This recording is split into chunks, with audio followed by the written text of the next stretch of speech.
So work is increasingly coming into our private life. We are constantly connected. We cannot really detach so well anymore from our work.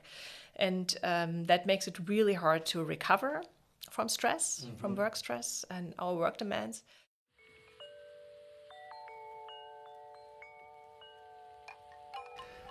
Welcome to the Stress Navigation Podcast. In this podcast, we'll talk about stress, science, and daily life. We'll interview experts in the fields of psychology, psychiatry, physiology, genetics, sociology, data analysis, and much more. In today's episode, we will talk about something that we all do. One of the constants in human life is that we work, whether it's for a company, running a business, working the land. Our adulthood, most of it is spent working. Not surprisingly, how we work varies throughout life. Our knowledge, skills, and expertise, the challenges we face, our capacity to deal with unexpected events change as we grow older. Our guest today, Dr. Susanne Scheibe, is a professor of organizational psychology at the University of Groningen. She studies work and aging with a special focus on emotional development across adulthood and stress in daily life. I'm very excited to talk to Susanne because work is a fundamental aspect of life. So how can we better understand how we develop throughout our working years to create healthier, more productive peoples and societies, especially now as rapid technological changes are reshaping the landscape? Thanks for being here, Susanne. Hi, nice to be here. I would like to just start with, I guess, a broad question, but then we can start diving into it little by little. What are the main elements that a workplace needs to have to cultivate these healthy and productive individuals, teams, organizations? Yeah, well, that is a very broad question. Yeah. And there are a lot of aspects and features about work that make work good for people, so help us to feel well and to do well at work. And so as organizational scientists, we try to break it down into different layers. So for example, you can think about the job layer, you can think about the team, leadership, or the whole organization. And so you can kind of pinpoint different elements at each of these layers that can make work more or less stressful and healthy for people. Yeah, that's a great place to start, like the different layers. And I guess in each layer, like you say, there's so many things to talk about. So let's start with the very personal one, the job. In that layer, what are these main elements that people can incorporate to be healthier and more productive at the job layer? Yeah. So at the job layer, we like to think about work characteristics. So you can think of, how much autonomy do you have in your work? How much does your work require you to process information or to perform physical labor or to perform emotional labor? So these are different elements that a job can have, and where jobs and occupations differ from each other. And one way to, understand that better is to distinguish between what we call demands and what we call resources. So you have job demands. These are all the features of your work that you need to invest energy to perform. Mm-hmm. And then the resources are elements of the job that help you to perform well and help you to meet your demands. Mm-hmm. The types of jobs that exist in the world are very different and varied. And I'm guessing the framework that you're working with can be applied to all types of jobs. This demands and resources is something that everyone kind of faces, right? Yeah, exactly. Yeah, in fact, you can take any job and then basically create a profile. So how high does it score on job autonomy? How high does it score on physical demands, on emotional demands, and so forth? Yeah. Okay. What would be an example of a job demand and a resource? Just any type of job. It's just there's so many, but yeah, one example of a type of job that you do look into in your research. Yeah, so I'm interested in emotions, anything around emotions. So I'm also very interested in emotional job demands. Mm-hmm. So emotional job demands are basically deriving from the interactions that we have with other people on the job, and so occupations that are very high in emotional job demands are, for example, police or healthcare workers or educational workers. So these are typically jobs where you have a lot of interactions with other people, clients, patients, students, and so forth. And emotional job demands are really interesting, I think, because they can be straining and they can be very satisfying at the same time. When do they become straining or satisfying? Well, I mean, there's still kind of a bit of a debate, and also the research findings are not fully clear on that. But I mean, the satisfying part is that these demands allow us to form connections with other people. And that gives us a sense of meaning and purpose. So often, we can really do something for the other person. We can actually help them. And well, as humans, we have this need to relate to other people. And so in a job where you have a lot of social interactions, you can more easily fulfill this need to relate and feel purpose. And the straining part comes in because, it can cost a lot of emotional energy to perform work with the public or to stand in front of a class and teach. Can you imagine healthcare workers every day seeing people who are sick or maybe people who pass away? Yeah, exactly. So that's another layer, that if you, in your job, you deal with people who are having a very hard time, like they're very sick or they've just experienced traumas, so have very emotional stories and life circumstances, then it's you need to keep a balance as a healthcare worker, for example, right? So you want to empathize with them on the one hand, but you can also not be too much emotionally affected. So you also need to keep a sort of professional distance in order to protect your own well-being, especially over time. That seems like then a personal capacity that one needs to develop within their job. Right. But I also think that if we're jumping into the teams level, I guess teams need to be organized in a way where all these emotional demands find their place or don't exceed the resources that people have. So how do you see the role of the team level in this interaction? Yeah. Well, there maybe resources come in. So a typical job resource is social support. So that you have people around you who you like, you even maybe sometimes consider them your friends. So people who you can share your job experiences with.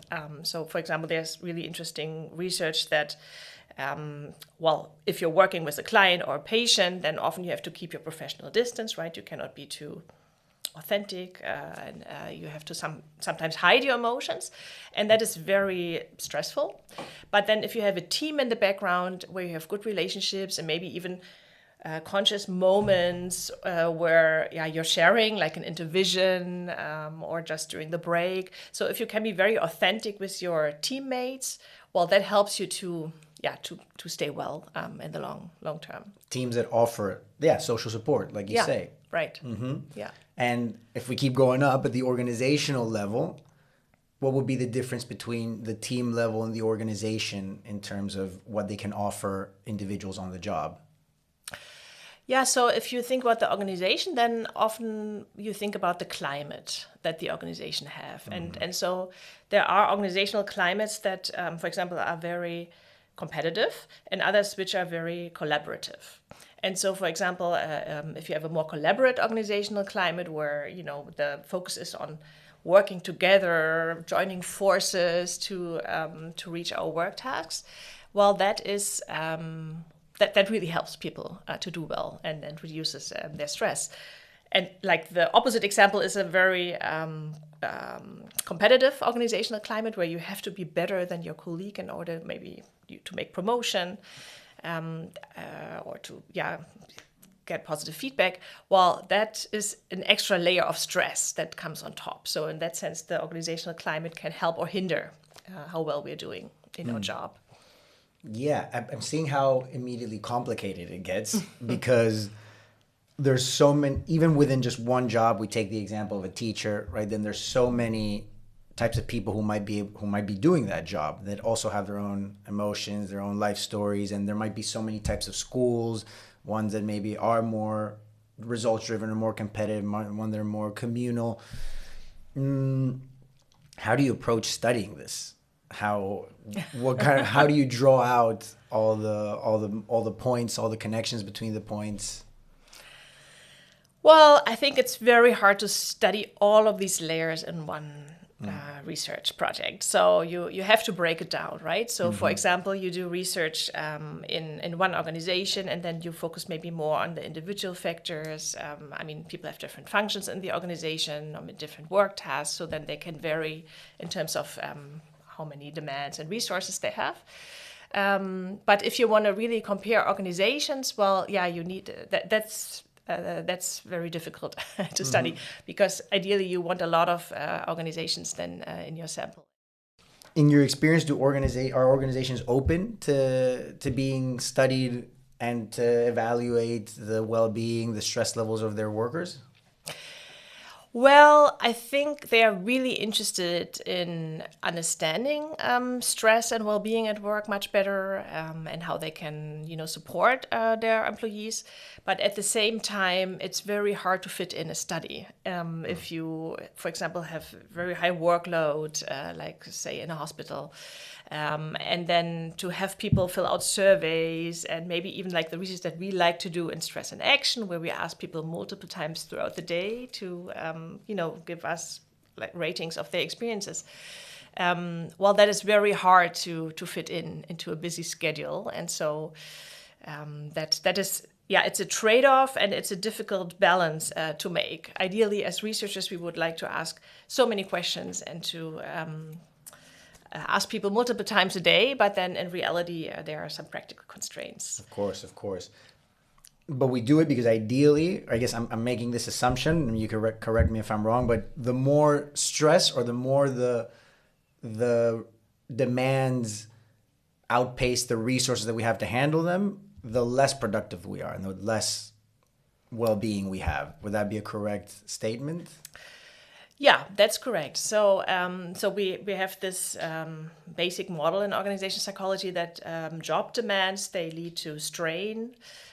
So they reduce our well-being, and then we have job resources, which help us reach our job demands. So they help us stay motivated and stay well in the long term. But then maybe it's interesting to break it down even further, because the demands, there can be different flavors of demands, and then we get into a differentiation between what we call challenge stressors and hindrance stressors. Tell me more about that. Yeah, yes. So that also really nicely links to our stress research. But yeah, challenge stressors are basically job demands which, well, they cost a lot of energy to perform, but they also help us to learn and grow.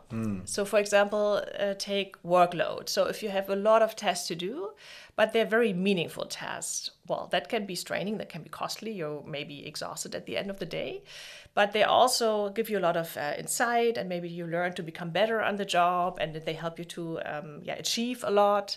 So these, we call challenge stressors, and they're straining, but they can make us also very satisfied and help us learn over time. Mm-hmm.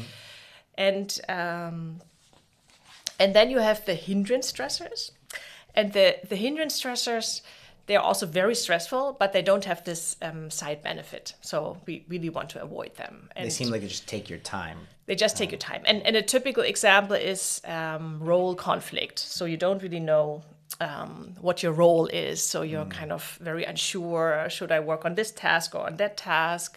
Or is this someone else's task? So this is like what we call a hindrance stressor.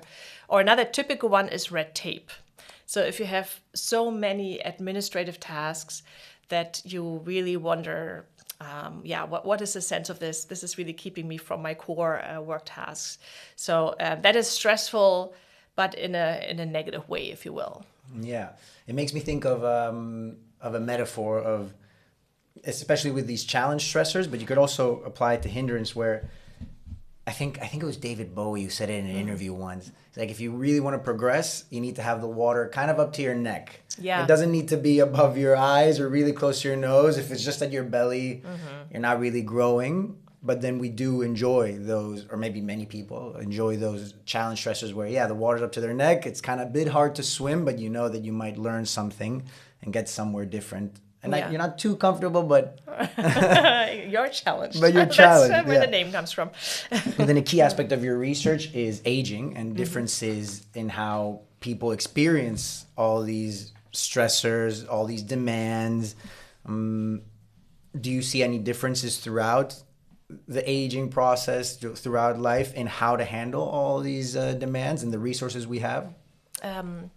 Yeah, so we see some very interesting differences. Yeah, and these differences are, first of all, in the types of stressors we experience, because different things are important at different points in our life. So take our career lifespan. If you are just starting, you're a career starter, then you still have to learn the ropes. You have to gain job experience. You also want to grow a network, so you have to invest in social relationships. Maybe you want to gain a promotion. So you're, let's say, very career focused, very learning focused. And as we get older, our priorities shift a little bit. We already often have a very comfortable position. And the idea is that we are focusing more on meaningful connections, on, basically capitalizing on all the skills and experience that we already have developed and using them in our work, and to invest in existing relationships, not necessarily meeting new people. So for example, for career starters, stress can come from this desire to build your network, to build your resources, to grow your career, and that can be rather stressful. That is one thing, and this is, what stressors are we confronted with, and then the other aspect is how do we respond to stressors, and we also see some changes as people age. In general, these are positive changes, so we see that people build experience over time how to handle stressful situations. So they may learn better how certain situations make them feel. They have a better understanding of their own emotions.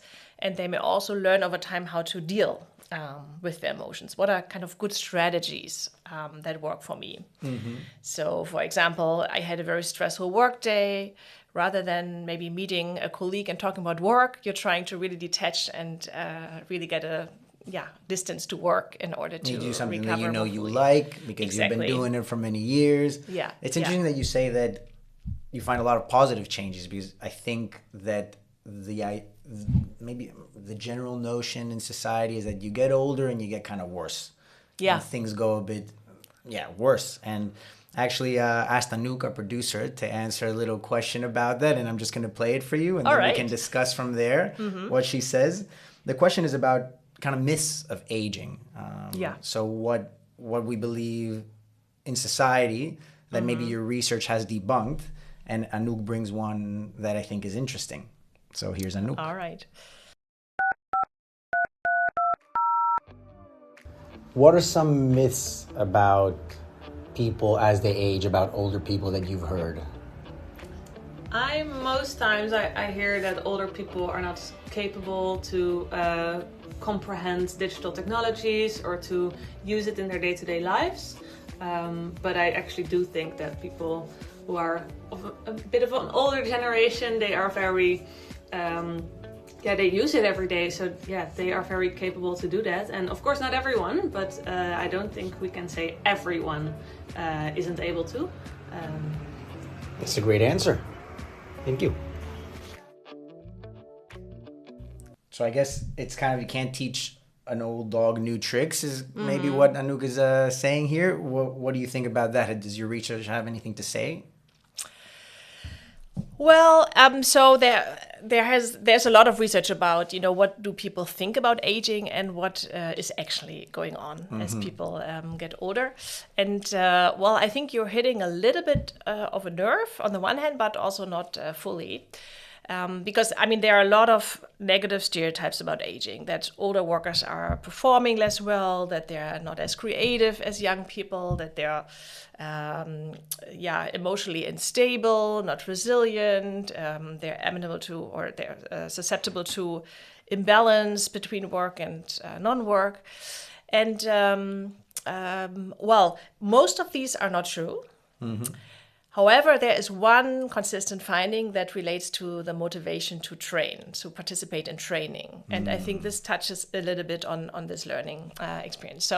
So we do find that older people are a bit less motivated to participate in training, and many also to learn new technology. But on the other hand, I think we're thinking, when we think about learning on the job, we are mostly thinking about formal workshops and training programs.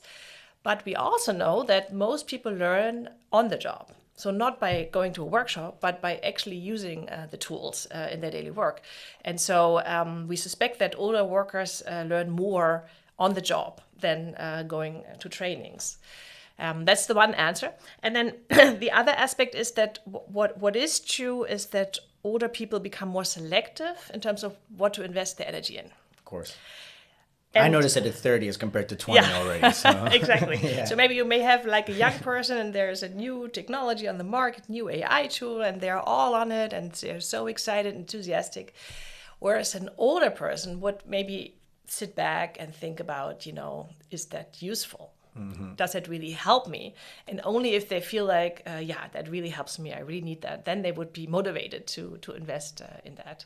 So, and maybe that also contributes to this idea that they're not as open to learn, but they are open to learn, but it has to be meaningful for them, and it has to be in a way that they can learn well. That's interesting, because I have a question about what successful aging at work looks like. Mm-hmm.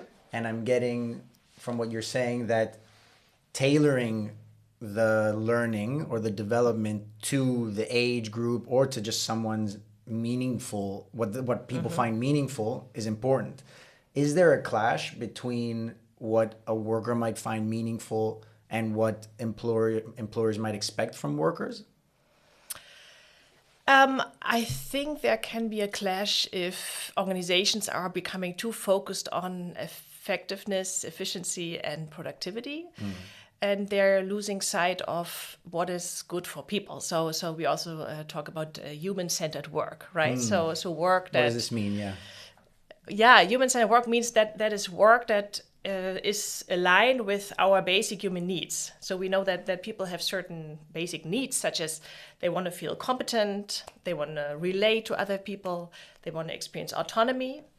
And to the extent that work is not helping us to fulfill these needs, then it's not good for us. It basically reduces our well-being. Mm-hmm. And I sometimes have the feeling that organizations focus too much on like the product, the efficiency, and they lose sight of what that means for everyday work life and how people can relate to their work. So for example, if technology is taking over a lot of our tasks, well, it can reduce our sense of competence.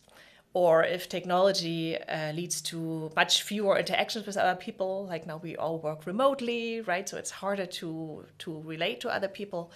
Well, then that is kind of a clash with human needs. Mm-hmm. In your experience, do organizations, what's the status on human-centered work? Maybe do you think organizations are really applying it, or do we have actually a really big problem with how we do work and how employees feel in the workplace? I think it's an ongoing challenge. And organizational psychologists try to really push this view. We should not lose sight of humans and what they need. And then maybe some other people in the organization who are concerned with profits, like some high-level managers who are also not very remote from people on the work floor.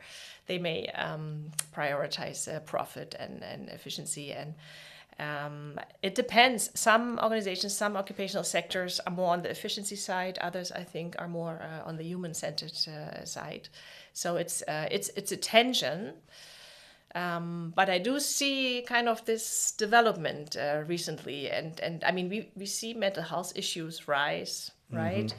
Just, I think this morning I read in the newspaper that people are absent for mental health reasons even more than they used to be. Mm. So I think these are signs that we are not designing our work enough in a way that it fits human needs. That's really important to know and to just state. And I guess this connects to something that that I saw from a lecture of yours 11 years ago, where you pointed out 3 important trends. And one of them is that the workforce is aging. People are living longer, also having less babies, meaning that the mean age of working is increasing.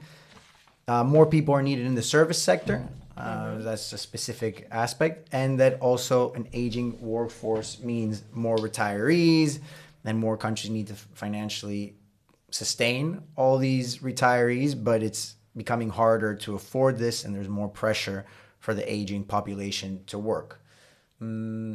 This is what you just said also a trend that you're noticing now that was present 11 years ago, or is it something that you didn't notice back then that now is happening? Well, I think these trends continue.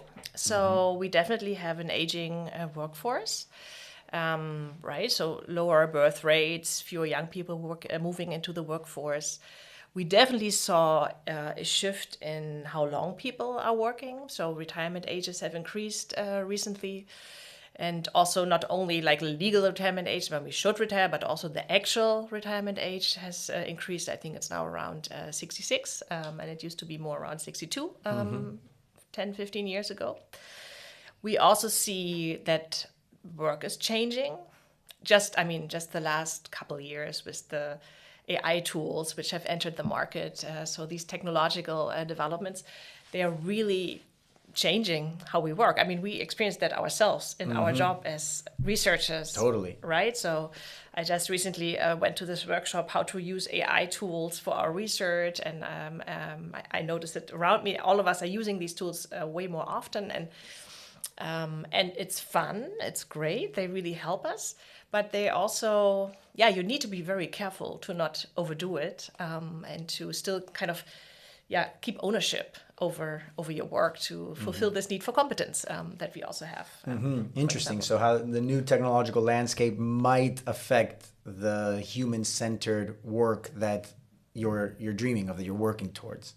So what are the things that we need to consider, that we need to keep in mind, that you would tell an organization, if you want happy workers, please follow these steps? Yeah. So, one thing is the sense of competence. So a lot of technological developments are going on, and people are expected to learn about these and to use them in their work.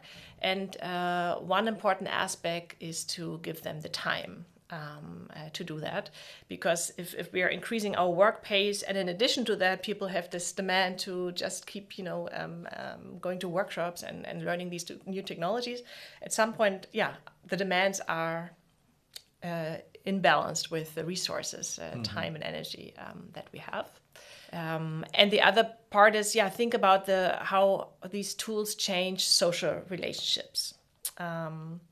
So we've seen this trend towards remote work for knowledge workers. I mean, we should always keep in mind that this is not for everyone. So there are a lot of occupations who are not able to work remotely, but for knowledge workers, remote work has really been on the rise. And it's nice. On the one hand, it gives people a lot of autonomy. On the other hand, there is this fear that it leads to social isolation. And that we are depriving people of the social fabric of work life, so to speak. And now we see a trend. I think organizations start to realize that, and now there's this trend to try to bring people back into the office, but at the same time, people like the autonomy, so you have to find kind of the sweet spot. But I would say whenever you're thinking about, as an organization, whenever you're thinking about implementing a procedural change, implementing new technology, think about how it changes work design. So how does it change the job task that people get and the social context in which they work, and make sure that these human needs are still fulfilled. Yeah, and we're talking a lot about also the demands that the jobs have, but I'm also curious about the resources that, would it also be useful to train people to develop certain resources and not just to handle the demands? What kind of resources can we train in people? Maybe emotionally, because you're interested in emotional development. So what kind of resources can a person include? Emotional resources. Yeah, I think now you're referring not so much to job resources, but more what we would call personal resources. So Okay, the they're things different. that, yeah, we make a distinction between resources that come from the job, like the autonomy you get or the social support you get. And then there are what we call personal resources, and being able to manage our emotions well, or maybe also to manage our boundaries between work and non-work life. So these are personal resources. And they are also really important. Is that something that an organization should also focus on developing, or is it something that solely should fall on the workers' responsibility? I think it's a joint responsibility. So it's up to people themselves, but also organizations, and of course there are interconnections. So for example, well, coming back to aging, maybe For sure. as we age, we as persons also change. So we see some cognitive changes, we see some affective changes, we see motivational changes, and some of them are positive, some are negative. But if we now zoom in on the negative changes, such as, fluid cognition, so our ability to learn new things, our ability to process information very quickly, that is one of the few things where we do see decline with age. And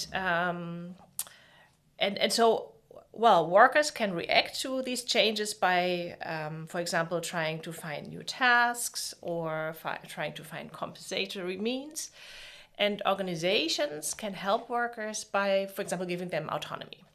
So if you have autonomy, like this is your task, but it's up on you how you reach your task, that is very helpful for individual employees in order to find their best way that fits their own strengths, that fits their own interests, and where they can also compensate for maybe some decline that you experience as you age.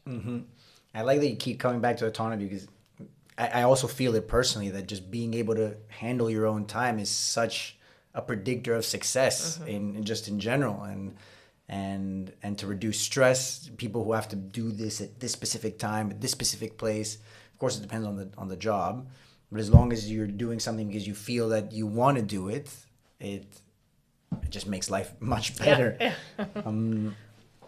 But then the field, I just find it so interesting, but also so complex, that the field is constantly changing, and how to keep up with these changes is something that I guess Stress in Action is also interested in. And we use mobile technologies to, in this case, monitor people, and because you were saying before that it might be burdensome to study people because you have to ask them many times a day to answer questionnaires. But if they're in the middle of their work day, it's really hard for organizations and employees to be able to participate in these studies. But we also use mobile technologies to passively sense what people are doing, whether it's their location or their physical activity or their sleep. Do you think that this type of data that we use as Stress in Action, can it be used in the workplace to track aging in the workplace, to better understand what is happening? Yeah, I think these are very promising methods.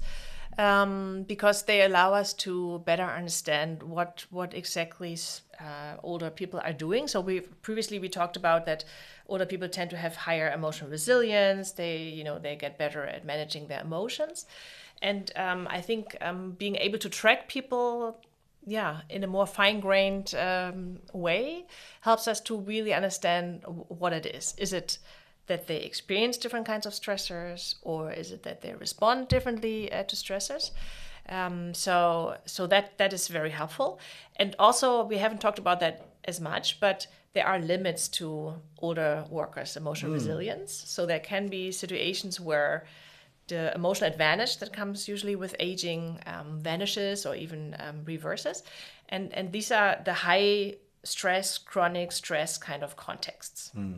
So, for example, we did research where we profiled people's jobs, and then there was one profile where people had a lot of social conflict with their leader, with their colleagues. And so social conflict, that is, especially if it's chronic, can be very hard on our well-being. And that, for example, is a context where older people lose their emotional advantage and do worse than younger adults. So I think to be able to track people with these variables and get more fine-grained data helps us to better understand the nuances of emotional changes with age.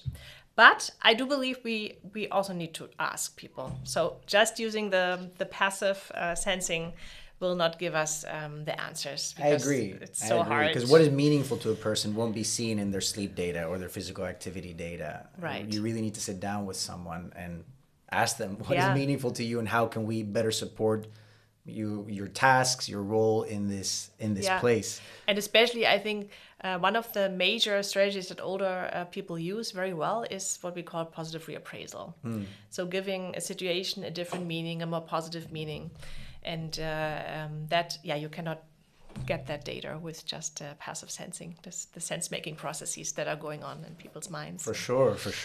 I see your work as a way of combating ageism, discrimination based on age, which I feel sometimes it goes unnoticed. And would you agree that it goes unnoticed? And how big of a problem is ageism in your opinion? Yeah, so I think that ageism at some level is more acceptive than other kinds of bias, such as gender, sexism, racism. So, we have become very careful, very conscious about making jokes about gender or race, but we do still make a lot of jokes about aging. So, think of, someone telling you, oh, you just turned 50. I would not have thought that. You look so much younger, right? That comes across as a compliment. But what's behind it is actually a very negative view of age. Yeah. Right? So a very negative expectation. And I think that is harmful. So it has been said that, everyone wants to become old, but no one wants to be old. So we still have this very pervasive idea that getting older is not good. And I think that's inaccurate, clearly, if you look at all the data and also my research showing there's often higher emotional resilience with age. And so it's important to be aware that with these seemingly harmless jokes, we are reinforcing this narrative of aging is just decline, and also consider the growth aspect of aging. I like that you say that. It kind of makes me sad that we're not there yet, because I remember last year I was walking through the city and I saw an ad, and the ad was, "This Christmas, gift your loved ones rejuvenation." Yeah. I was like, but actually becoming older is cool. You get to learn so many things about yourself. You become more emotionally regulated. You're better able to handle stressors. Of course, if you're experiencing chronic stress, I don't think any age is good for that. But in general, a lot of good things are happening, but we're telling people, no, you can't get old. You can't get old. And I don't know, that sucks. Yeah, I think that is really something we need to work on to change this narrative of aging. I'm not a proponent of just having a very rosy view on aging, but I think we need a balanced view. So, there are some things that get more challenging, but there are a lot of things that become easier, become more positive, and so we should embrace this more balanced view. Well, for example, my dad, he was invited to retire early, and he was, I think, 59, about to turn 60. And I think it's a classic story within large organizations where someone younger, he had a managerial position, so not so technical in that sense, because maybe if you're really technical, then no one can substitute you, right? You just really know your thing. But more managerial position, and of course, someone who's 30 with less financial demands could maybe do the job. But he's 60 and he's kind of like, well, let's get you out of here. Is that something that you notice a lot in the organizations that you work with? And if so, can we change that? Because that also kind of sucks. Well, yeah. The interesting thing is, so you're saying this was a younger person who made this comment, right? Who felt your father is old. Well, it's just someone in the company was going to take his position. No one said anything about him being old, but his bosses were like, well, there's someone else coming along and you're already pushing 60, so... Yeah.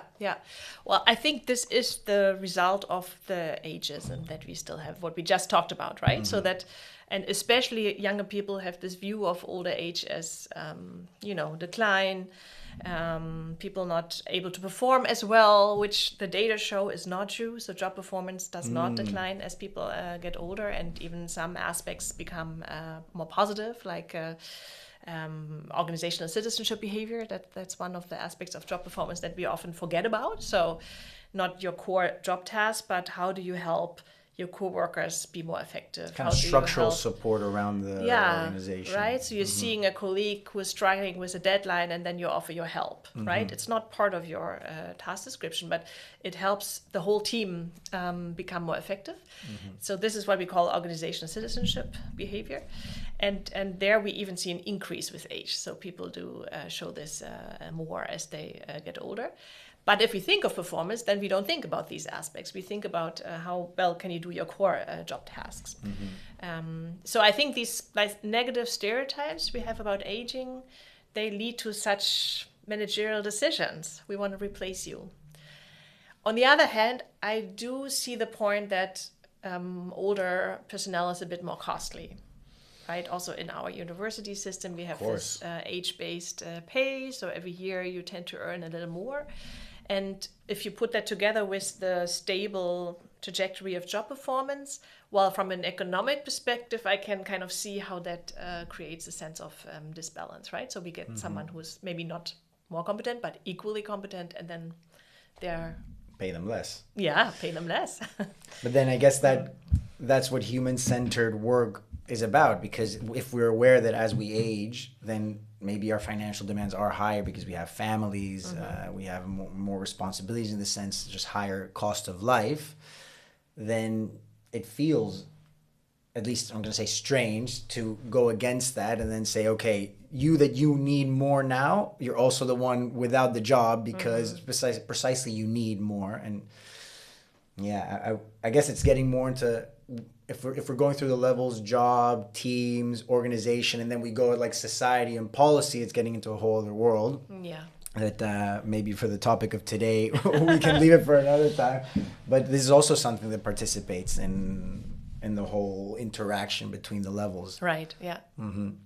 But to end, I would like to ask you, what is something you love about how work is organized in today's society? And what is something you truly dislike about how it is? And then how can we incentivize that which you love and minimize that which you dislike? Yeah, I think we talked a lot about this already.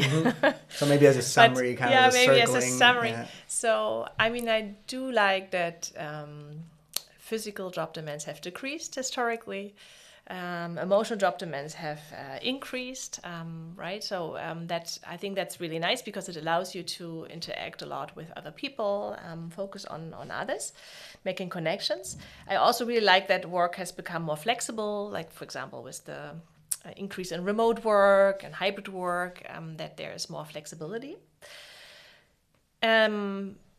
Yeah, but these changes also come with some challenges and some costs. And one thing that I see is really difficult for people nowadays is the reduced quality of their recovery. So work is increasingly coming into our private life. We are constantly connected. We cannot really detach so well anymore from our work. And that makes it really hard to recover from stress, from work stress and our work demands. And over time that accumulates.